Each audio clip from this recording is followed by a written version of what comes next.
વધુમાં વાત કરીએ વડગામથી તો વડગામ ખાતે ગ્રામ પંચાયતમાં આંબેડકર નગરની મહિલાઓએ માટલા ફોડ્યા। ભર ઉનાળે પાણી માટે વળખા મારતા આંબેડકર નગરના રહીશો।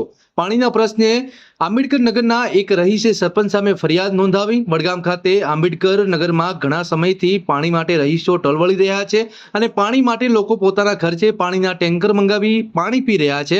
પંચાયતના સત્તાધીશોને વારંવાર રજૂઆત કરવા છતાં પણ પાણીનો પ્રશ્ન હલ કરવામાં આવતો નથી એવું આંબેડકર નગરની મહિલાઓએ જણાવ્યું હતું। અહેવાલ અનિલ કોલાતર, લોકાર્પણ। શું નામ તમારું? શું રજૂઆત હતી તમારી? કાજલબેન જેઠવા।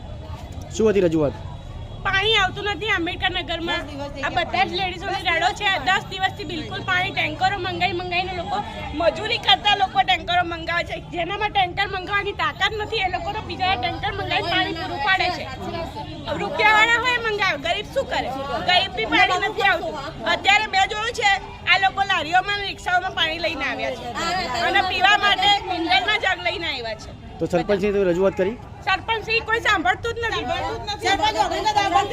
સાંભળતું જ નથી।